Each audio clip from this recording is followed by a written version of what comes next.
මෙත් බුද්ධාභිවන්දන සකල සත සසරින් මුදන්. සම්මා සම්බුදු සරණයි. සුපින්වත් ඔබ හැම දිනාටම උතුම් දේශයක අභිමානීය රැගෙනින් කොළඹ ටෙලිවිෂන් මෙත් සදහම් විකාශයේ බුද්ධාභිවන්දන උතුම් සද්ධර්ම දේශනා මාලාවේ වටිනා ධර්මානුශාසනාවකුයි ආරම්භ කරන්නේ. සුපින්වත්නි, උතුම් සද්ධර්ම දේශනා පැවැත්වීම සඳහා වැඩම කොට වදාළ අප ගෞරවනීය පින්වත් ස්වාමින් වහන්සේ අවසරයි සිහිපත් කරන්නට ගාල්ල හිනිදුම ශ්‍රී සාසනෝදයාරාම විහාරාධිකාරී තවලම ප්‍රාදේශීය ලේකම් කාර්යාලයේ බෞද්ධ කටයුතු පිළිබඳ සමායෝජක ජාතික ඉද්දමල් පූජාවේ ගෞරවනීය නිර්මාතෘවර ශාස්ත්‍රවේදී සද්ධර්ම වාගීශවර අප පින්වත් පූජ්‍යපාද කඩහිංගල විනීත ගෞරවනීය ස්වාමින් වහන්සේව සාදුන දින් පාදාභිවන්දනෙන් පිළිගනිමු. සාදුහු සාදුහු සාදු. උතුම් ධර්මානුශාසනාව පැවැත්වීම සඳහා අද දවසේ පින්බර දායකත්වයේ ධර්මයෙන් සම්බන්ධ වන සදහවත් දායක අධිකාරීන් සිහිපත් කරන්නට බලාපොරොත්තු වන්නේ.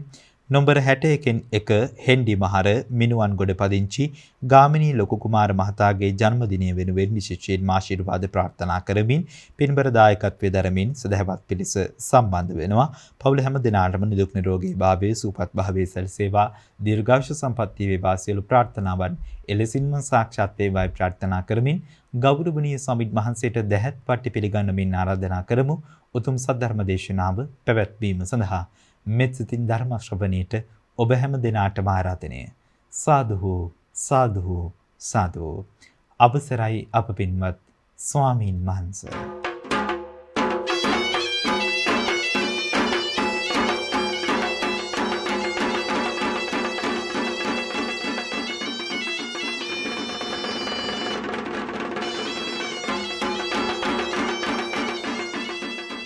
හොඳයි, සාදුනාදයක් පවත්වන්න. ධර්ම ශ්‍රවණයට කලින් පන්සිල් සමාදන් වීම සඳහා හැමදෙනාම নমස්කාර පාඨය තෙවරක් කියවන්න.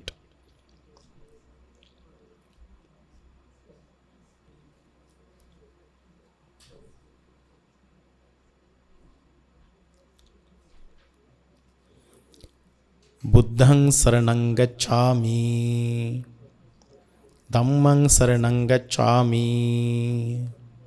සංඝං සරණං ගච්ඡාමි ဒ ුතියංපි බුද්ධං සරණං ගච්ඡාමි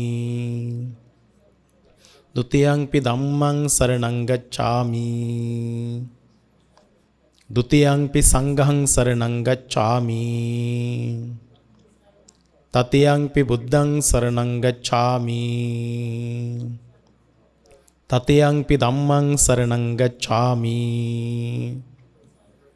තතියංපි සංඝං සරණං ගච්ඡාමි. පානාතිපාතා වේරමණී සික්ඛාපදං සමාදියාමි. අදින්නාදානා වේරමණී සික්ඛාපදං සමාදියාමි. කාමේසු මිච්ඡාචාරා වේරමණී සික්ඛාපදං සමාදියාමි. මුසාවාදා වේරමණී සික්ඛාපදං සමාදියාමි. සුරාමේරය මජ්ජපමා දට්ඨානා වේරමණී සික්ඛාපදං සමාදියාමි. හොඳයි, සාදු කියන්ට.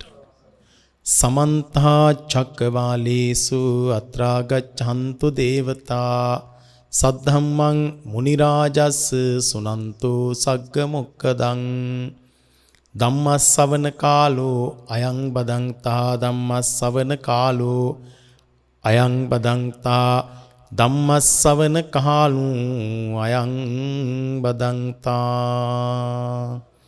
නමෝ තස්ස භගවතු අරහතෝ සම්මා සම්බුද්දස්ස නමෝ තස්ස භගවතු අරහතෝ සම්මා සම්බුද්දස්ස නමෝ තස්ස භගවතු අරහතෝ සම්මා සම්බුද්දස්ස. තීහි භික්කවේ ධම්මෝ භාලෝ වේදිතබ්බෝ ඛතමේ තීහි අච්ඡයං අච්ඡෝයෝ නෝපස්සති අච්ඡයං අච්ඡයතෝ දිස්සා යතහ ධම්මං න පටිකරෝති පරස්සකෝපන අච්චයන් දේසේ තස්ස යතා ධම්මං පතිගන්හාති. ඉමේහි කෝපන භික්කවේති ධම්මේහි සමන්නාගතෝ වේදිතබ්බෝති තී. හොරණ සීල සුවරණ ගිලන් භික්ෂු මධ්‍යස්ථානයේ වගේ මෙත් සදහම් විකාශයේ ප්‍රධාන අනුශාසක රාජකීය පඬිත අවසරයි අප ගලිගමුවේ ඥානදීප නායක ස්වාමින් වහන්සේ ප්‍රධාන වන්දනීය පූජනීය ගෞරවනීය මහා සංඝරත්නයන් අවසරයි. මේ වෙලාවේ මෙත් සදහම් විකාශයේ නරඹන ලංකාවාසී ලෝකවාසී වාසනාවන්ත කාරුණික පින්වතුන් වගේම මෙත් සදහම් මැදිරියට සම්බන්ධ වෙලා අද මේ සද්ධර්ම දේශනාව සිදු කිරීම සඳහා දායකත්වයෙන් කටයුතු කරන කාරුණික පින්වත්නි.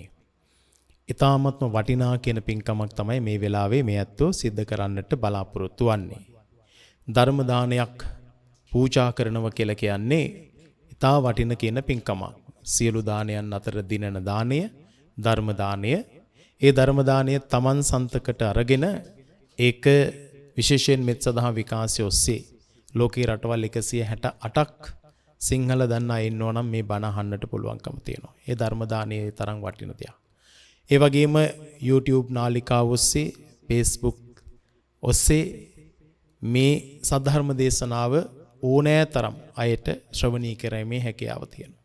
ඒක ඊටමත් වටින කියන පින්කමක්. සියලු දානයන් අතර දිනන දානය ධර්ම දානය කියලා සඳහන් කරන්නේ. කියන්නේ තමන්ගේ පරලොව දිනන්නට පුළුවන් එකම දානය තමයි ධර්ම දානය කියලා සඳහන් කරන්නේ. පින්වත්නි අද දවසේ දායකත්වයෙන් කටයුතු කරන මේ පින්වතුන් පිළිබඳව සිහිපත් කරලා ඔවුන්ගේ අරමුණු පැහැදිලි කරලා සද්ධර්ම දේශනාව ආරම්භ කරන්නට මේ වෙලාවේදී බලාපොරොත්තු වෙනවා. අංක 61න් 1 හෙන්ඩිමහර මිනුවන්ගොඩ පදිංචි ගාමිණී ලොකු කුමාර මහත්මයාගේ උපන්දිනය නිමිති කරගෙන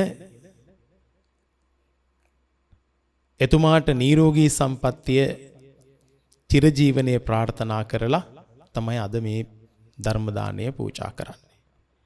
විශේෂයෙන්ම දයාබර බිරිඳ WK විමලා මහත්මිය සහ ලොකු පුතා දරු මුණුපුරු මිනිපිරියන් සහ එම පවුලේ සියලු දෙනා පොඩි පුතා සහ එම පවුලේ සියලු දෙනාත් සෙත් ප්‍රාර්ථනා කරලා ඒ වගේම අතිගෞරවනීය අපේ ගලිගමුවේ ඥානදීප නායක ස්වාමින් වහන්සේටත් දේශකයාණන් වහන්සේටත් සෙත් ප්‍රාර්ථනා කරලා දීර්ඝායුෂ ප්‍රාර්ථනා කරලා රණිරුවන්ටත් සෙත් ප්‍රාර්ථනා කරලා ගාමිණී මහත්මයාගේ සහෝදර සහෝදරියන්ටත් සෙත් ප්‍රාර්ථනා කරලා නැසීගේ පියා සිරිසේන ලොකු කුමාර මහත්මයාටත් නැසීගේ මෞතුමිය ඒ ප්‍රේමවතී මහත්මියටත් පින් අනුමෝදන් කිරීම සඳහාත් මේ පින්කමේ අරමුණක් හැටියට තබාගෙන තියෙනවා. ඒ වගේම ගාමිණී මහත්මයාගේ නැසීගේ සහෝදරීන් වන ප්‍රේමරත්න සහ උපාලි තිස්ස යන මහත්වරුන්ටත් ඒ වගේම පුෂ්පලතා මංගලිකා යන මහත්මීන්ටත් පින් අනුමෝදන් කරන්නටත් බලාපොරොත්තු වෙනවා. වගේම WK විමලා මහත්මියගේ සහෝදර සහෝදරියන්ටත් සෙත් පිනිස නැසීගේ පියා WK ගිරිගෝරිස් මහත්මයාටත් නැතිගේ මව්තුමිය PD ඇලඩින් නෝනා මෑණියන්ටත් ඒ වගේම පවුලේ නැසීගේ සියලු ඥාතිහිත මිත්‍රාදීන්ටත් පින් පිනිස අද දවසේදී මේ අවස්ථාවට සහභාගී වෙච්ච සියලු දෙනාටමත් සෙත් ප්‍රාර්ථනා කරලා තමයි මේ පින්කමේ දායකත්වයෙන් කටයුතු කරන්න. ඉතින් ගාමිණී මහත්මයා ඒ හෙන්ඩිමහර මිනුවන්ගොඩ ප්‍රදේශයේ පදිංචි වෙලා සිටින්නේ ගාමිණී ලොකු කුමාර මහත්මයා උපන්දිනය නිමිති කරගෙන තමයි විශේෂයෙන්ම බිරිඳ ඇතුළු මේ පිරිස මේ පින්කම සිද්ධ කරන්නේ.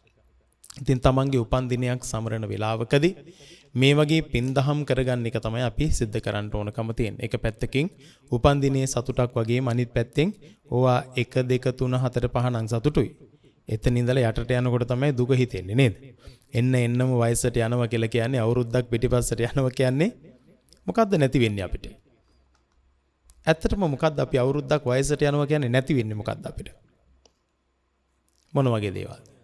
අවුරුද්දක් වයසට යනවා කියලා කියන්නේ පින් කරගන්න තිබිච්ච අවුරුද්දක් නැති වෙනවා කියන එක. ආයෙ ඔය අවුරුද්ද ආයෙ අදින්න පුළුවන්?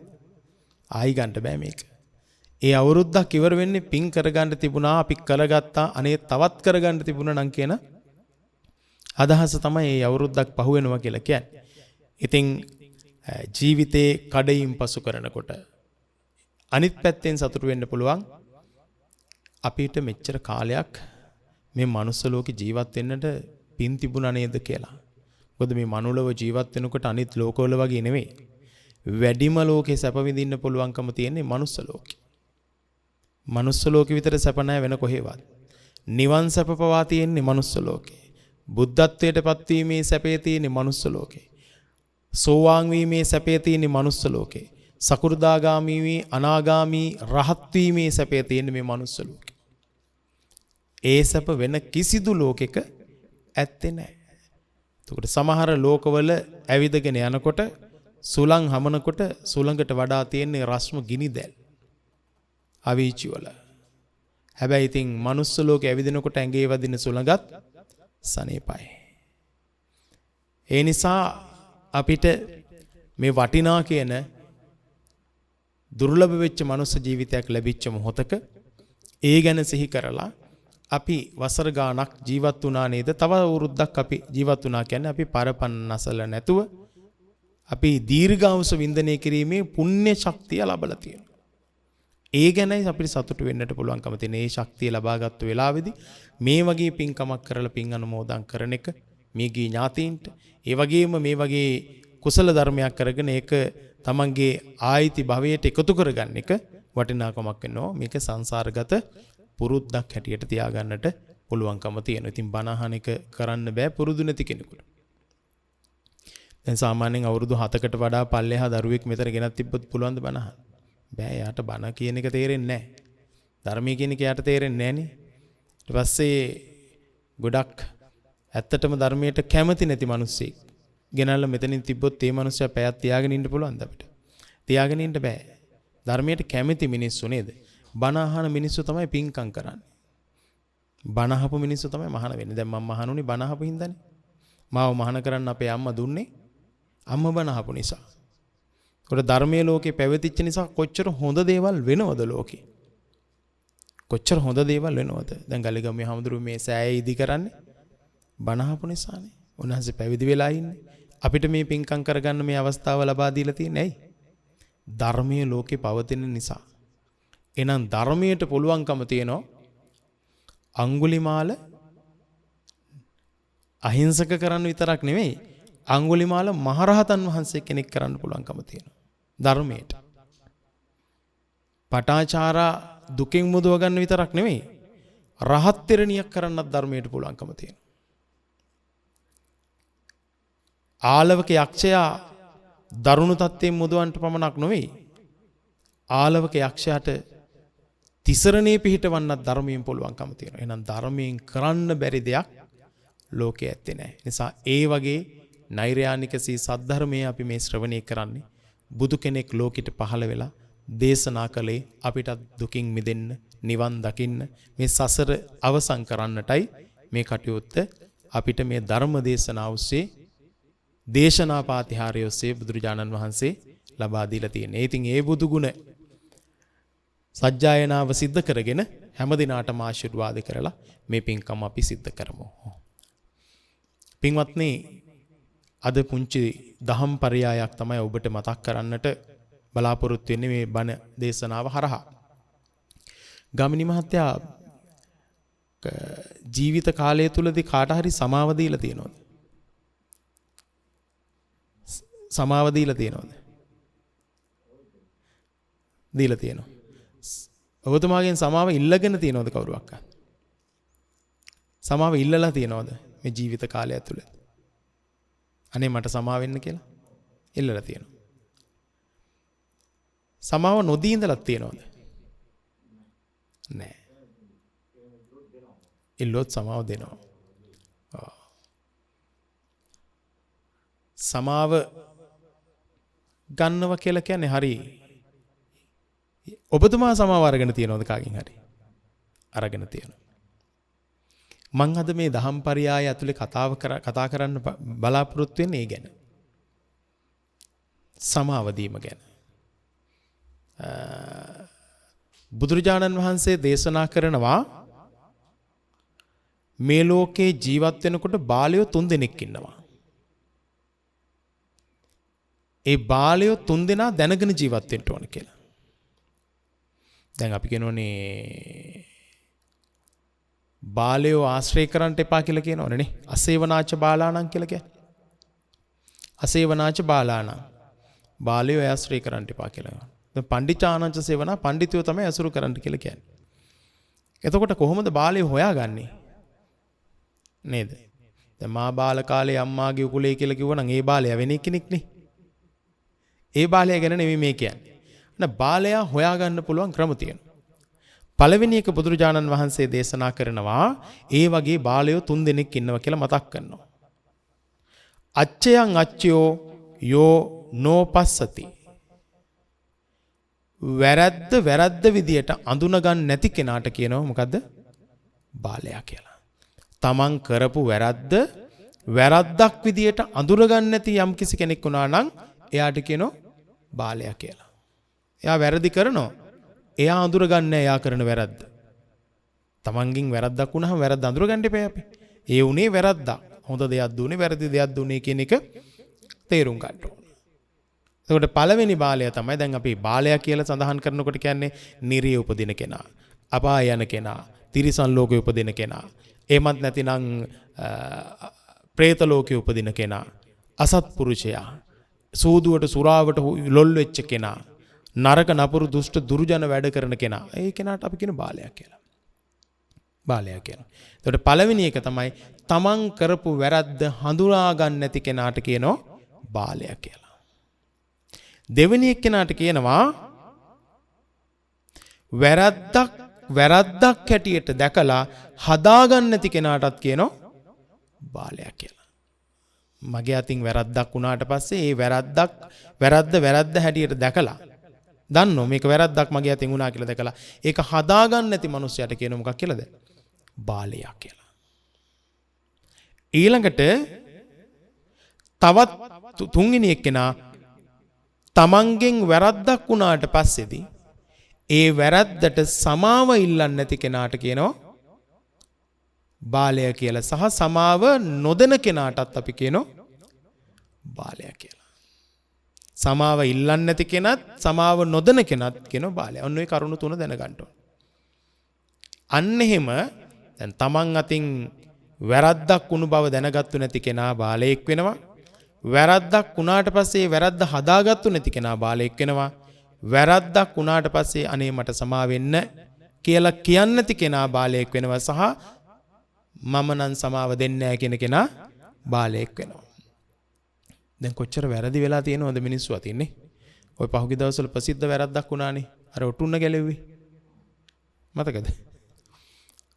ඔටුන්න ගැලවුවට පස්සේ ගලවපු කට්ටියට කිව්වා ගැලවිච්ච කෙනා සමාව ගන්න ප්‍රසිද්ධියේ මේක අපි අයින් කරලා දාගමු කියලා.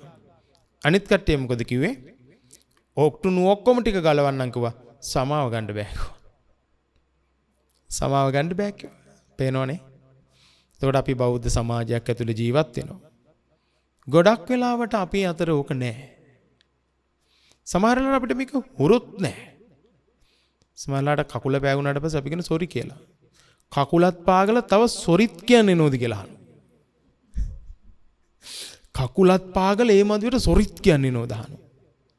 එතකොට අර සමාව දීම කියන එක සහ සමාව ගැනීම කියන අපි මොකටද ඒගොල්ලන්ගෙන් සමාව ගන්න කියලා අපි අහනවා.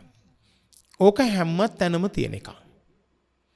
ඒ නිසා බුදුරජාණන් වහන්සේ දේශනා කරන පඬිතුයෝ 3 දෙනෙක් ඉන්නවා කියලා. පළවෙනි එක්කෙනා ගැන බුදුහාමුදුරු කියනවා තමන් අතින් වුණාට පස්සේ වැරද්දක් වුණා කියලා පිළිගන්න කෙනා පඬිතයා. ඊළඟට තමන්ගෙන් වැරද්දක් වුණාට පස්සේ ඒ වැරද්ද එවෙලේම හදාගන්න කෙනාට කියනවා පඬිතයා කියලා. ඒ වගේම තමන්ගෙන් වැරද්දක් වුණාට පස්සේදී ඒ වැරද්දට අනේ මට සමා වෙන්න කියලා සමාව ඉල්ලන කෙනාට කියනවා පඬිතයා කියලා. සහ මට සමා වෙන්න කිව්වහම සමාව දෙන කෙනාටත් කියනවා පඬිතයා කියලා. ඉතින් පඬිතයෝ කියන්නේ නිවන් දකින, හොඳ මග යන, යහපත් දේවල් ප්‍රාර්ථනා කරන කෙනාට කියනවා පඬිතයා කියලා. ඒ උගත නෙමෙයි හැබැයි. උගත්තු නෙමෙයි. බුද්ධිමත්තු. බුද්ධිමත්තු කියන්නේ තමන්ගේ සිතුවිලි අනුව හිතලා ගැලපෙන්න වැඩ කරන කෙනාට. උගත්තු නම් ඕන තරම් ඉන්න ඕනේ. පහුගිය දවස්වල පාර්ලිමේන්තුවත් යවි උගත්තු. නේ වියත්තු එහෙම යවි. එහෙම වැඩක් නැහැ. අපිට ඉන්න ඕනේ බුද්ධිමත්තු. බුද්ධිය මෙහෙवला වැඩ කරන අය. බුද්ධියෙන් මත් වෙච්ච අය. දැන් උගත්කමින් මත් වුණාට පස්සේ මොකද වෙන්නේ? මං උගත කියේ නේද? මාහරි උගතා මාහරි ජගතා හිතන මිනිහා මෝඩේ කී කියලා කෙනෙක් කිව්වනේ. විට්ට රත්නායක මහත්තයා. එතකොට උගත්තු කියන්නේ නේ මෝඩේ කියලා තේරෙනවනේ. මාහරි උගතා මාහරි ජගතා හිතන මිනිහා මෝඩේ කී. මෝඩේ. ආගේ උගත්කම යා ආවරණයක් කරගෙන අනිත් අයට පෙන්නුම් කරන්න ගියාම එතන මෝඩකමක්. බුද්ධිමත්තු කියන්නේ බුද්ධියෙන් මත් වුණාට පස්සේදී ඒ පුජ්‍යලයා සිද්ධ කරන්නේම යහපතක් සමාජයට. ඒ බුද්ධියෙන් මත් වෙලා තියෙන්නේ. මෙන්න මේ තුන් දෙනා අඳුර ගන්න කියලා කිව්වා දැන්. ඒ අඳුර ගත්තට පස්සේදී අපිට පුළුවන්කම තියෙනවා සමාව දෙන්නත් සමාව ගන්න. ඕනම කෙනෙකුට පොඩි කෙනෙක් වුණත් අතින් වැරද්දක් වෙන්න පුළුවන්. ඒ වැරද්ද වුණාට පස්සේ සමාව වෙන්න කියලා කියන්න අපිට පුළුවන්. අනේ මට සමාව වෙන්න. එතකොට සමාව දෙන කෙනත් පඬිතෙක් සමාව ගන්න කෙනත් පඬිතෙක්. සමාව දෙන්න නම් තමන් ළඟ තියෙන්න ඕන මොකද්ද? සමාව. සමාව ගන්න නම් තමන් ළඟ තියෙන්න ඕනේ මොකද්ද? සමාව. දැන් පුජ්‍යලයේ ගත්තොත් ඒ පුජ්‍යලයා ළඟ තියෙන්න ඕන මොකද්ද? සමාව කියන එක තියෙන්න ඕන. එතකොට ඉල්ලුවාමත් දෙනෝ ගන්නත් පුළුවන්. තම ළඟ තියෙනවනේ. හැම පුජ්‍යලයක් සතුවම තිබිය යුතු ගුණ ධර්මයක් තමයි සමාව. සමාව. ඒක තියෙන්න ඕන එක. එතකොට දැන් සමහර වෙලාවට කෙනෙකුට කියන්න පුළුවන් දැන් අපේ සමහර අය ඉන්නෝනේ තරහට ලකුණු දෙනවනේ. මේ දැන් කාලේ නම් ඉන්න බෑ මේ ඔහොම ඉන්න බෑ. පොඩ්ඩක් තරහ ගිහලා කේන්ති අරගෙන මං අඩි පොලේ ගහලා කතා කරේ නැත්තම් ඔක හම්බෙන්නේ නැහැ. එතකොට යා තරහට මොකද කරන්නේ මේ? කේන්තියට ලකුණු දෙනවා යා. මගේ කේන්තියේ තරහ පොඩ්ඩක් අර තියෙන්න ඕනේ. ඔය නිකන් ඔයම හිටියොත් එහෙම ඔය දරමිටියට අරගෙන ගැට ගහලා බැඳගෙන ඉතින් පොඩ්ඩක් පුප්පන්නත් ඕන කියන. බුදුහාමුදුරුවෝත් කියලා තියෙනවලු මේ පොඩ්ඩක් එහෙම ණයා කියලා පෙන්වන්න පෙනී පුප්පන්න කියලා. කොයි පොතේ තියෙනවද කියලා නම් දන්නේ අපිට නම් හම්බෙලා නැහැ. තරහට ලකුණු දෙනවා අපේ කට්ටිය. එහෙම වෙන්නේ නැද්ද? දෙනවා. පොඩ්ඩක් සද්ද දැම්මම නම් ගන්න තිබ්බා. තරහ. තරහට ලකුණු දෙනවා කියන්නේම ඒක මෝඩකම. ඒක මෝඩකමක්. එතකොට ඉරිසියාව. ඉරිසියාව නිසා එහෙම කරන වෙලාවල් තියෙනවා. ක්‍රෝධය, තරහ නිසා ලකුණු දෙන වෙලාවල් තියෙනවා. ඊළඟට කාමය නිසා ලකුණු දෙන වෙලාවල් තියෙනවා. ඒකට තියෙන කැමැත්ත නිසා. මේ ටික තමයි සම්පූර්ණ වෙන්නේ එහෙම වුණාට පස්සේ. ඒ නිසා අපි ළඟ තිබිය යුතුම ගුණ ධර්මයක් තමයි සමාව කියන එක. පුරුදු කළ යුතුම ගුණ ධර්මයක් තමයි සමාව කියන එක. ඇත්තටම අපේ රටේ මිනිස්සු ගාව නැහැ මේක. මම එකයි ගාමිණී මහත්තයගෙන් ඇහුවේ සමාව දීලා තියෙනවද? සමාව අරගෙන තියෙනවද? ඒ කියන්නේ සමාව කොච්චරක් අපි දීලා තියෙනවද අරගෙන තියෙනවද? සමාව ඉල්ලලා තියෙනවද? මේ ටික තියෙන්න ඕන අපි ළඟ. එක්තරා දවසක බුදුරජාණන් වහන්සේ ධර්ම දේශනාව සිද්ධ කරන අතරතුරදී දැන් ලස්සන බණ කතාවක් දේශනා කරන බුදුරජාණන් වහන්සේ. ඔතන හිටිය භික්ෂුණියක්. ඒ භික්ෂුණිය බණ දේශනාව ශ්‍රවණය කරන අතරතුරදී මෙයා කල්පනාවකට වැටුණා. අනේ මේ බුදුරජාණන් වහන්සේ සංසාරේ මම මේ ආත්මේ මුණ ගැහෙන්න කලින් මට කවදා හරි මුණ ගැහිලා තියෙනවද දන්නේ නැහැ කියලා. මෙයා කල්පනා කරනවා. අපිටත් හිතෙනවනේ නේ. බුදුහාමුදුරුවෝ ඒ කියන්නේ අපි දකින්න නැති බණත් අහන්න නැති ඒ කාලේ කියලා කියන්නේ අහන්න නැති දකින්න නැති හරියට දන්නේ නැහැ. එහෙම කියන්නේ. නිවන් දකින්නට පිම්මදි වෙන්නේ නැති මොකද නැති වෙන්නේ නැති මොකද වුණා. වුණා. නේ වෙන්නේ නැති මොකද වුණා. ඉතින් එහෙම මෙයා කල්පනා කරනවා දැන්. කල්පනා කරන ගමන් මෙයාට තියෙනවා අතීත ආත්ම පිළිබඳව බලන්න පුළුවන් ඥානය මේ භික්ෂුණියට. බලාගෙන යනකොට ඔන්න දැක්කා. මුණ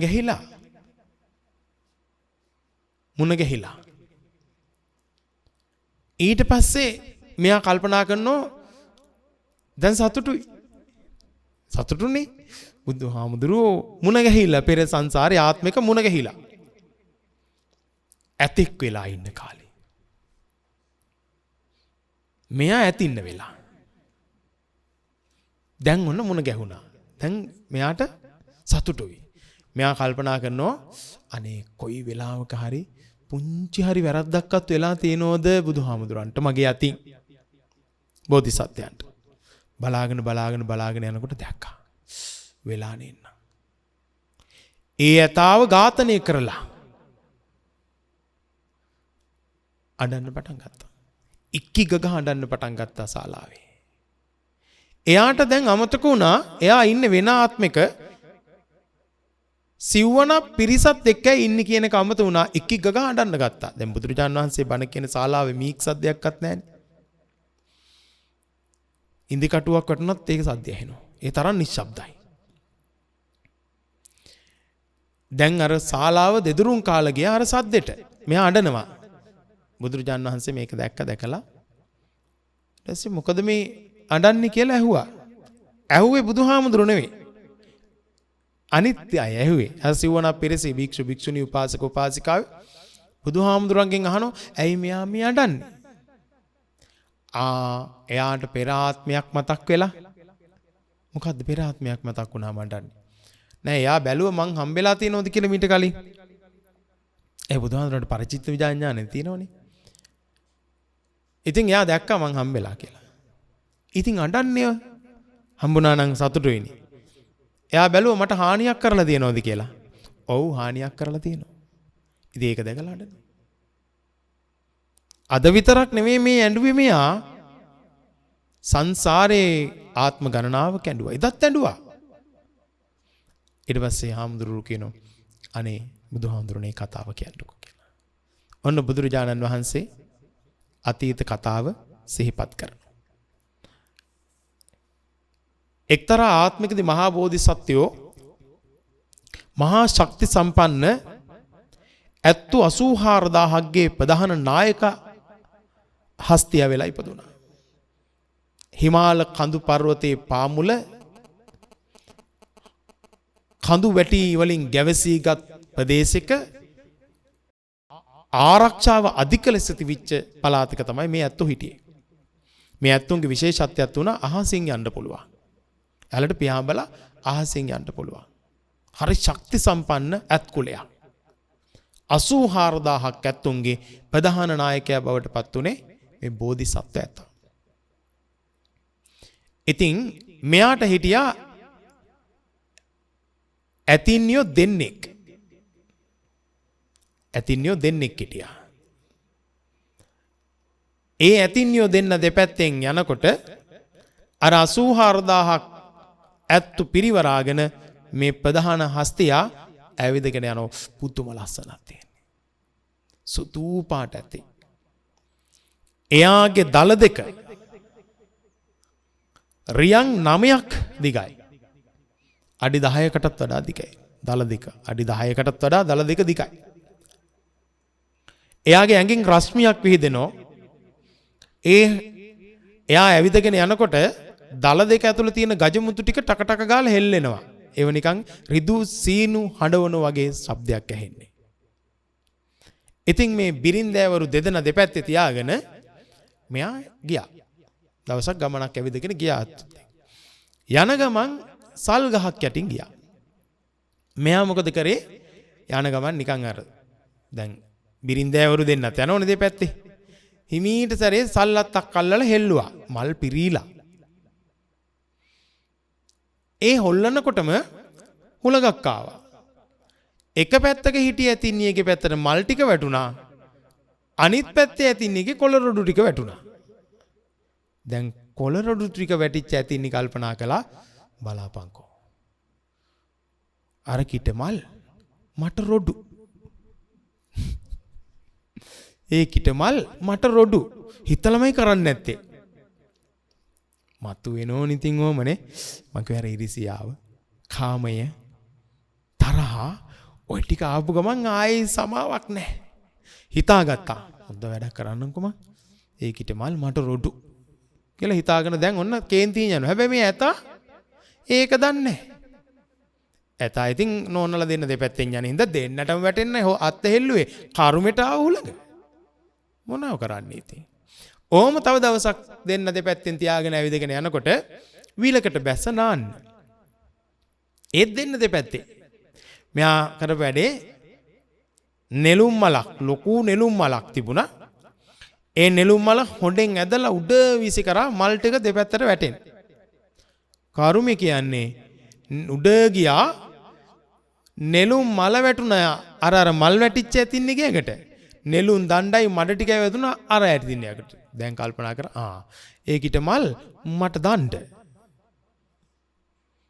හොඳ වැඩක් කරන්න. දැන් මෙයා එතන ඉඳලා ඇති වුණා මොකද්ද? සැකයා. එයාට මල් මට රොඩු, එයාට මල මට දණ්ඩ. හැමදේම එතන ඉඳලා එයා හිතාගත්තා. හැබැයි මේ ඇතා දන්නවද මේ කතාව? ඇතා දන්නේ නැහැ. එහෙම ඉන්නෝ ගෙවල් වල තනියෙන් තරහ වෙන අය ඉන්නෝ. මං තරහයි කියනවා. මං තරහ වෙලා හිටියේ කියලා කියනවා. ඉතින් අපි දන්නෙත් නෑ තරහ වෙලා. ඒකෝ කියලා තරහ වෙන්න බෑ. දැන් මේ ඇතින්නත් කිව්වේ නෑ තරහයි කියලා. ඕක හිතේ තියාගෙන හිටියා. දැන් ඉතින් ඇහැක් කරලා බැලුවත් සැකයි. නේ ළඟින් යනකොට ඇඟේ වැදුනත් හිතනවා දලේ වැදුනහම හිතනවා මගේ ඇඟේ වැද්දුව උඹ දලේනේ නිකන් නෙමෙයි වැද්දුවේ මං දන්න ඕනේ දැන් මොකටද වද්දන්නේ කියලා වෙන හැමදේම අර වදින හැම හෙනයක්ම කොට පොළයට වදිනෝ කියපු වගේ අර යතින්නිටම අර ටික වෙනවද දැන් මෙයා මේ ගැන කල්පනා කරලා පසේ බුදු ගන්ධමාන කියලා පර්වතයක් තියෙනවා හිමාලයේ ওই ගන්ධමාන පර්වතයේ ඉන්න පසේ බුදුරජාණන් වහන්සේලා පසේ බුදුරජාණන් වහන්සේලා වැඩම කළාට පස්සේදී මේ හස්තිය අනිත් අත්කුලේ ඔක්කොම ටික එකතු වෙලා උපස්ථාන කරනවා. ඔය කොණ්ඩඤ්ඤ මහරහතන් වහන්සේ පරිනිර්වාණයට පත් වෙනකම්ම ඇත්තුනි උදව් කළේ. හස්තිය තමයි උදව් කළේ. දැන් නාලාගිරි හස්තිය බුදුරජාණන් වහන්සේට උදව් කළේ. ඒ වගේ කොණ්ඩඤ්ඤ මහරහතන් කවුද කොණ්ඩඤ්ඤ මහරහතන් වහන්සේ කියන්නේ? පස්සක තවුසන්ගෙන් ඒ මහරහතන් වහන්සේට උදව් කළේ කවුද? හස්තියෝ. දැන් මේ ගන්ධමාන පර්වතයේ ඉඳලා වැඩිම කරන පසේ බුදුරයන් වහන්සේලාට මේගොල්ලෝ උපස්ථාන කරනවා. ඉතින් එක පසේ බුදුරයන් වහන්සේ නමක් වැඩියට පස්සේදී ඒ පසේ බුදුරයන් වහන්සේට පූජාවක් සිද්ධ කරලා මෙයා ප්‍රාර්ථනාවක් කරනවා මට මේ හස්තියා මරන්නට අවස්ථාව සැලසේවා කියලා. බලන්න ප්‍රාර්ථනා කියන්නේ. ප්‍රාර්ථනා කියන ඒවා හොඳ පැත්තෙත් තියෙනවා නරක පැත්තෙත් තියෙනවා. දැන් මේ පසේ බුදුරයන් වහන්සේ කෙනෙකුට දානයක් පූජා කළා තමයි මේ ප්‍රාර්ථනාව කළේ. අර හස්තියගෙන් පලි ගන්න මරන්න. දැන් මෙයා ඔහොම හිතාගෙන ඒ ප්‍රාර්ථනාවත් කරලා කැලේ පැත්තකට වෙලා ඉන්නවා අයිනකට වෙලා කන්නෙත් නෑ මුකුත් නෑ. අර කේන්තියෙන් ඉන්නේ.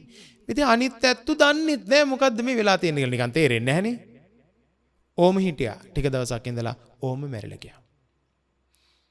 මැරිලා රජගෙදර ඉපදුණා. රජගෙදර රජතුමාගේ බිසෝ වෙලා ඒ පිනක් කළානේ. ඒ පසේ බුදුරන් වහන්සේට දානයක් පූජා කළානේ. පින් කළා. රජගෙදර ඉපදුණා. ඔන්න කාලයක් ගත වුණා.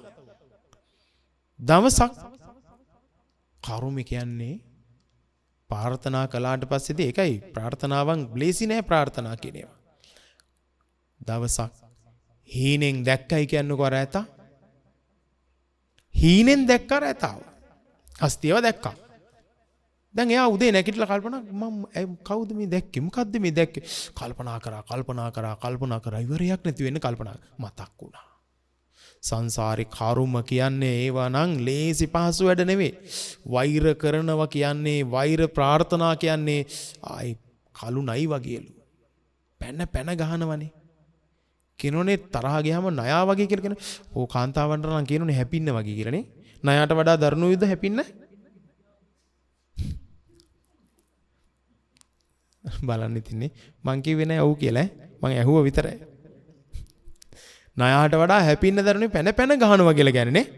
කාන්තාවන්ට කේන්ති ගියාම ප්‍රාර්ථනා කළොතින් ලේසි නෑ නේ. දැන් හිතනවද නිකන් ඔය හෙන ඉල්ලලා පොල් ගහනේවා ගම්බිරිස් සම්බරනේවා වදින්න නැතුව තියෙනවා කියලා. වදිනවා අපි ඔක්කොටම එක්ක වදින්න. ඒකනේ දැන් කොරෝනාවේ තනින්නේ. දැන් පොල් ගැහුවේ අපිටේ. ගම්බිරිස් සම්බරි උන් අපිටේ. දේවාල ගාන ගිහලා අවලාද කළේ අපිටේ. කාටේ වැදුනේ? අපිට නේ වැදුනේ නේ. ගෑස් වලින් වැදුනා. තෙල් වලින් වැදුනා නේ වැදුනා. ගහන පොල් ගෙඩිය වැදුනා අපිට. ඇයි අපිත් නිවුස් වල දාගෙන බලාගෙන අප්පු ටික ගහ හිටියේ. වෛරී ප්‍රාර්ථනා ලේසි නෑ. පුතුම කරුම තියෙන්නේ. මතක් වුණා. මතක් වෙලා දැන් මෙයා කන්න නැතුව ඉන්නවා රජතුමාගේ රජගේ ඉඳගෙන. දැන් ඇයි මේ දේවින් වහන්සේ මෙහෙම ඉන්නේ කියලා රජතුමා කල්පනා කරනවා කියන්නකෝ. ඊට පස්සේ කියනවා මුළු දඹදිවම ඉන්න ඇත්තු මේ වැද්දෝ මෙතෙන්ට රැස් කළොත් මං කියන්නම් කියලා. රැස් කරා. ඊට පස්සේ රැස් කරාට පස්සේ අහනෝ හැඩහුරුකම් කියා අඩි 10ක් දිග දලයක් තියෙන යනකොට ගජමුතු සෙලවෙන රශ්මියක් ඇඟෙන් විහිදෙන මහා සද්දන්ත කුලේ සුදුම සුදු ශ්වේත වර්ණ හස්ති රාජයෙක් දැකලා තියෙනවා දාන. එකම වැද්දෙක්වත් දැකලා නැහැ. එකම වැද්දෙක්වත් දැකලා නැහැ. ওই වැද්දෝ ටික දිහා බලාගෙන ඉන්නකොට මෙයා දැක්කා හොඳ හැඩි දැඩි හිත යන වැද්දෙක් ඉන්නවා. දැන් ඕනම දෙයක් බාර දෙන්න ගියාට පස්සේ සාමාන්‍යයෙන් අපිට ඇහැට පේන හොඳම කෙනා අපි තෝරගන්න ඕනේ. හොඳ හැඩි දැඩි වැද්දෙක් දැක්කා. ඊට පස්සේ කෝ ඔයා ඉන්න කිව්වා. අනිත් ඔක්කොම වැද්දෝ ටිකට යන්න කිව්වා. අර මිනිහා මාත් ගත්තා අනිත් ඔක්කොම වැද්දෝ ටික ඇව්වා. කවුද? දේවදත්ත. ඒ ආත්මේ දේවදත්ත. බලන්න වෛරය කියන එක බලන්න වැද්දෙක් වෙලා හරියනවනේ. විස්තරය ඔක්කොම කිව්වා. දල මෙහෙමයි යන්නේ මෙහෙමයි පාරවල් මෙහෙමයි. ඒ කියන්නේ බලන්න මේ වෛරය කියන එක කොච්චරක්ද කියනෝනම් එයා රාජ බිසව වුණාට පස්සේ ඒ ආත්මෙ එක දවසක්වත් අර පර්වතයට ගිහිල්ලා නැහැ හිමාලයට. සංසාරේ මතකේ කියන්නේ බලන්නකෝ. පල්ලි ගන්න තියෙන මතකේ. එකක් නෑර හැඩහුරුකම් කියලා කිව්වා. නාන්න යන්නේ මේ වෙලාවට, ඇතින්නියත් එක්ක ඉන්නේ මේ වෙලාවට, අනිත් ඇත්තෝ ටික ළඟට එන්නේ මේ වෙලාවට සියලු විස්තර කිව්වා. මේ මිනිහා ගියා. ගිහිල්ලා වලක් හැරුවා. අරගොල්ල නාලා එනකන් ඉඳලා නාන්න යනකන් ඉඳලා වලක් හැරුවා. ඒක උඩින් ලී කොටන් දැම්මා. ඒක උඩින් වැලි දැම්මා. පස් දැම්මා. එක දවසින් ඔක්කොම කරා. පව්කාරයට වැරදි කරන්න මහ වෙලාවක් යන්නේ නැහැ. එක දවසින් ඔක්කොම කළා. ඒ ඔක්කොම කරලා ඒක යට හිටියා. උඩින් කොටන් දාලා වහලා යටින් හිටියා. ඉඳලා දැන් ඔන්න ඇතින්නත් එක්ක ඇතා ආවා එතෙන්ට. ඒ එනකොට දැන් ඇතා ඉන්නව නාලැවිල්ලන ඉන්නේ. වතුර බින්දුවක් වැටුණා අර යට ඉන්න මිනිහගේ වැද්දාගේ ඇඟට. එතකොට දැනගත්තා හරි ඉන්නේ මෙතන වතුර වැටුණ දැන් නාලැවිලා තියෙන්නේ. යට ඉඳලා විසපෝපු ඊතලයක් එව්වා. පිට කඩාගෙන ගියේ. අර හස්ති රාජා මුළු හිමාලෙම දෙතරන්න කෑ ගැහුවා. ඒ තරම් විසපෝපු ඊතලයක් එව්වේ. කෑ ගැහුවා. ඒම් ඇදගෙන වැටුණා. දැන් අනිත් ඇත්තු බය වුණා මොකද උනේ කියලා බැලුවා. ඊට පස්සේ හැම තැනම දැන් හතුරා ඉන්නේ කොහෙද කියලා බලනවා. දැන් ඊතලයක් ආවනේ. දැන් අර අනිත් ඔය ඇත්තුන්ට උඩින් යන්න පුළුවන්. හැමෝම හොයනවා හතුරා කොහෙද ඉන්නේ කියලා.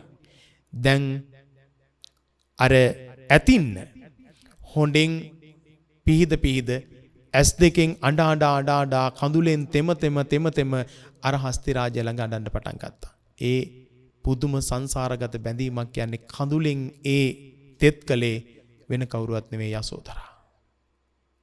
එදා ඇතින්න වුණේ යසෝදරා. යසෝදරාවට උරුම වුණේ බෝධිසත්ව ජීවිතයේ තුල කඳුලම විතරයි. සඳ කිඳුරු දාවතේදීත් කඳුල පමණයි. මේ ඇතින්න වෙලා ඉපදිච්ච වෙලාවෙත් මේ බෝධිසත් කඳුල පමණයි. යන්න කිව්වා. මේ මෙච්චර දැන් මෙයා කල්පනා කළා බැරි වෙලා හරි දැන් ඇතා කල්පනා කරනෝ ඊයේ වැඩුනේ බඩට. බඩට වැදුනා නම් ඊයේ වටෙන් එන්න විදියක් නැහැ. මේක යටින් එන්න ඕන. එහෙනම් සතුරා ඉන්නේ යට කියලා දැනගත්තා. යසෝදරා දැන් ඒ ඇතින්නට බැරි වෙලා හරි මේ සතුරා අහු වුණොතින් චප්ප කරනවා කියලා දන්නෝ එක කකුල් පාරේ. ඒ නිසා ඒ පව කරගන්න නැතුව යසෝදරාව මෙතනින් ඈත් කරන්න ඕන උනා. ඊට පස්සේ කියන සොඳුර මෙතනින් යන්න. මෙතනින් යන්න මේ නෑ මම යන්නේ නෑ මට සමා වෙන්න ස්වාමීනි කිව්වා. මං දාලා යන්නේ නෑ කිව්වා. නෑ දාලා යන එක නෙවෙයි වැඩේ. දැන් මෙතන ඔක්කොම මේ මට විදපු සතුර හොයනවා. ඇයි ඔබ හොයන්නේ නැත්තේ? ඔබට දුක නැද්ද? ඒ වචනේ ඇහුණ විතරයි. යසෝදරාවත් අර ඇතින්නත් ඉගිරිලා ගියා. ඒ යව්වේයි සතුරා ඉන්නේ යට කියලා මහා බෝධිසත්ව හස්තිය දැනගත්තා. දැනගෙන හීන් හැරේ ඇතුළට හොඬ වැල දැම්මා. අර කොට ටික ඈත් කරලා හොඬ වැල දානකොට අහුණා අර දේවිය කිව්ව පසේ බුදුරයන් වහන්සේලාටයි ගරු කරන්න ඔය හස්තියා සිවුරකුත් ඇඳගෙන ඵලයන් කිව්වා. සිවුරක් ඇඳගෙන එගී අර වැද්දා. හොඬ වැල දානකොට මහා බෝධිසත්වයන්ට අහුනේ මොකද්ද? සිවුර ආයි ගත්ත උඩට.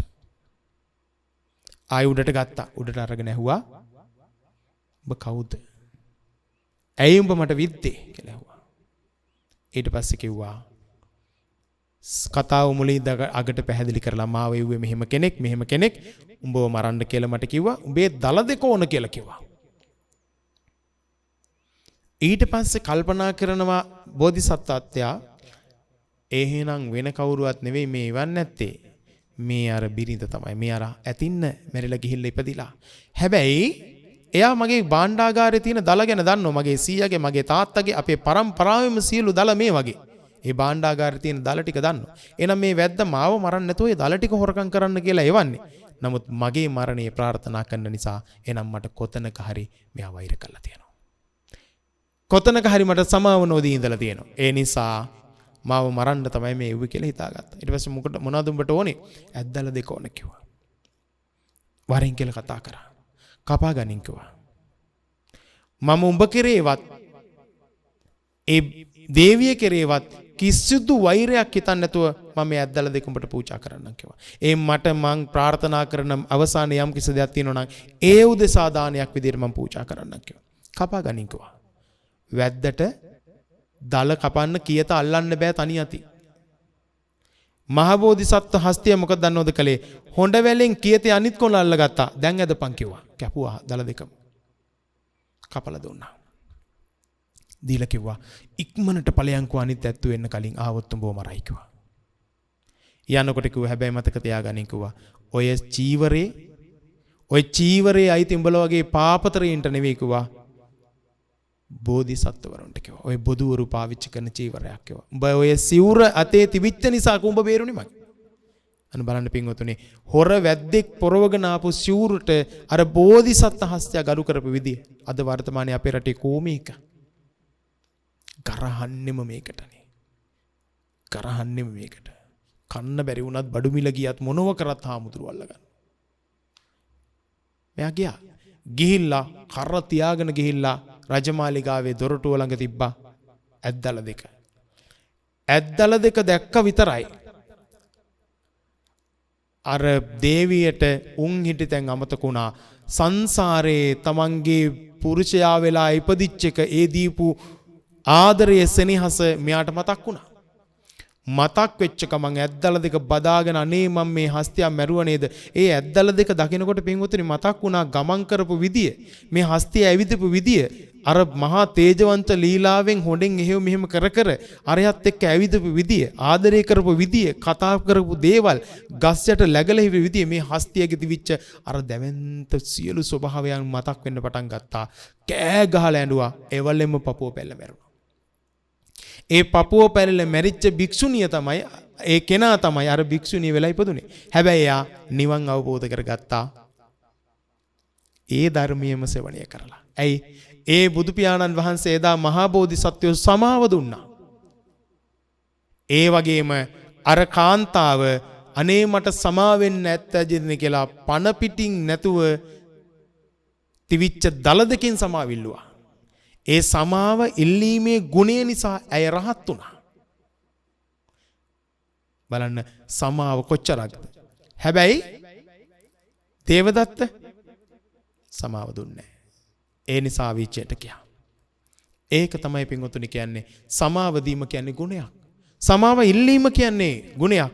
සමාව ගැනීම කියන්නේ ගුණයක්. අපේ නිවස්වල ඉන්න දරුවන්ට පුරුදු කරන්න ඕනේ මේක. දෙයක් වුණාට පස්සේදී ගෙදර අයියලා නංගිලා රණ්ඩු වෙනකොට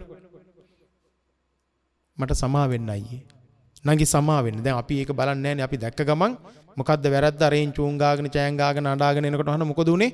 ආයේ කියන විදිහකින් මොකක් හරි තේරුම් ගන්න පුළුවන්. ගත්තක දීගෙන ගියා. එතකොට මේකේ කිසිදු මේකක් නැහැ. ඒ ගුරුවරු සමාව දෙන්නේ නැහැ. ගත්ත පොත විසි කරා උඩින් විසි කරා. උනේ මොකද්ද කියලා බලන්නේ නැහැ. ඒකට සමාව දීමක් නැහැ. මුලින්ම කරන්න ඕනේ පින්වතුනි අපි හැමෝටම සමාව දෙන එක. කෙනෙක් අපිව මරන්න ආවත් අපි සමාව දෙන්න ඕන. හැබැයි සමාව දෙන එක එකක්. ඒ පුජ්‍යලයා විශ්වාසවන්තව දැන් මහා බෝධිසත්වෝ දේවදත්තට සමාව දුන්නට වැද්දට සමාව දුන්නට වැද්දව විශ්වාස කරාද නැහැ. කිව්වා උඹලා වගේ පාපතරයින්ට නෙමෙයි ඔය සිවුර වටින්නේ කියලා කිව්වා. එහෙම කිව්වා. එහෙනම් පින්වතුනි සමාව අපි දෙන්න ඕනේ. ඒක දෙන්න ඕනේ හදවතින්. හැබැයි විශ්වාසය ඇතුලෙන් තියෙන්න ඕන මේ මිනිහා මෙහෙම කෙනෙක්. නමුත් සමාව දෙනවා. ඒක නිසා අපි මේ සමාව ගන්න එක සමාව දෙන එක සමාව ඉල්ලන එක පුරුදු වෙන්න ඕන. Taman අතින් වැරද්දක් වුණා නම් අනේ මට සමාව වෙන්න කියන. ආයි නම් මේ වැරද්ද වෙන්නේ නැහැ මම හදා ගන්නම් මේ වැරද්ද. එතකොට සමාව ඉල්ලුවට පස්සේදී මම උඹට නම් සමාව දෙන්නේ ආයි කියලා කියනෝනේ. මුල් බැසගත්තු එහෙම මිනිස්සු ඉන්නවා. ධර්මයක් දන්නේ නැහැ, ගුණයක් දන්නේ නැහැ. කෙනෙක් අඬා වැළපෙද්දි සමාව ඉල්ලලා අඬා වැළපෙද්දි දෙන්නේ නැහැ. ගඟේ මුහුදේ කපලා දැම්මත් සමාව නම් දෙන්නේ නැහැ කියලා කියනවා. කොච්චර දරුවෝ අඬා වැළපෙනවද සමාව ඉල්ලලා දෙන්නේ නැහැ. සමහර දෙමව්පියෝ කොච්චර අඬා වැළවන්නේ සමාව වෙන්න කියලා ඉල්ල දෙන්නේ නැහැ. දීලා පුරුද්දක් නැහැ. එමන් සමාව නොදී ඉන්නේ මෝඩයෝ සහ බාලයෝ. සමාව නැත්තේ මෝඩයෝ ළඟ, සමාව නැත්තේ බාලයෝ ළඟ. සමාව තියෙන්නේ සත්පුරුෂයා ගාව, ගුණවන්තයා ගාව, නිවන් යන පුජ්‍යලයා ළඟ. සමාව ගන්නෙත් සත්පුරුෂයා ගුණවන්තයා නිවන් දකින පුජ්‍යලයා. සමාව ඉල්ලන්නෙත් සත්පුරුෂයා ගුණවන්තයා නිවන් දකින පුජ්‍යලයා. රටේ අපේ රටේම ඇති කරන්න ඕන මේ සමාව ගන්න එක. සමාව ඉල්ලන එක, සමාව දෙන එක. ඒක ධර්මයේ ඇතුළේ තියෙන ගුණයක්. ඒ ගුණයට අපි හිත යොමු කරලා බුදුරජාණන් වහන්සේ මහා බෝධිසත්වෝ සමාව දීම තුළින් ඇතිවෙච්ච විපාක, සමාව ගැනීම තුළින් ඇතිවෙච්ච දේවල් සහ මේ සියල්ලම මූලික කරගෙන මේ දේශනාව අද දවසේ නිමාවට පත් කරනවා. ඉතින් ඔබට මේ බණ කතාව ඔබ අහපු වගේම මෙත් නාලිකාවෙන් ප්‍රචාරය කරන වගේම දන්න හැම කෙනෙකුටම සමාව දීමේ, ගැනීමේ, ඉල්ලීමේ වටිනාකම පහදලා දෙන්න. ඒකයි කරන්නට ඕනකම තියෙන්නේ. අද දවසේදී තා වටින කියන සද්ධර්ම දේශනාවක් ශ්‍රවණය කරන්නට යෙදුණා. අද මේ පින්කමේ දායකත්වයේ ගැන කටයුතු කරන්නට යෙදුනේ නොමර 61කින් එක හෙන්ඩි මහර මිනුවන්ගොඩ පදිංචි අපේ ගාමිණී ලොකු කුමාර මහත්මයාගේ ජන්මදිනය නිමිති කරගෙන එතුමාට තුනුරුවන්ගේ ආශිර්වාද බලය ප්‍රාර්ථනා කරලා දයාබර පිරිඳ WK විමලා මහත්මිය ඇතුළු කොටගෙන පවුලේ සෑම සියලු දෙනාම එකට එක රාශි වෙලා ජන්මදිනය සමරන ගාමිණී මහත්මයාට ආශිර්වාද කරලා මේ පින්කම සිද්ධ කරා. ඒ වගේම පවුලේ සියලු දෙනාටමත් සෙත් ප්‍රාර්ථනා කරලා මේ පින්කම සිද්ධ කරන්නට යෙදුණා. ඒ වගේම විශේෂයෙන්ම මියගිය ආදරණීය මව්පියන්ට පින් අනුමෝදන් කරලා මේ පින්කමේ අරමුණු කරගෙන පුණ්‍යානුමෝදනා සිද්ධ කරන්නට යෙදුණා. ඒ නිසා විශේෂයෙන් කල්පනා කරගන්නට මිය පරලොව ගිය ආදරණීය මව්පියන් ඇතුළු කොටගෙන වර්ග પરම්පරාගත සහලේ සියලු මියගේ ඥාතීන් මේ පින් අනුමෝදන් වෙත්වා. දුක් ඇති ස්ථාන වලින් අත් මිදෙත්වා. සපවත් ස්ථාන වල උප්පත්ති ළඟා කරගනිත්වා. කෙලවර බුදුන් දැක නිවන් දැකීමට මේ පින් හේතු වේවා. වාසනාව වේවා කියලා සාදු කියලා සියලු මේගේ ඥාතීන්ට අපි මේ වෙලාවේදී පුණ්‍ය ආනුමෝදනා සිදු කරමු.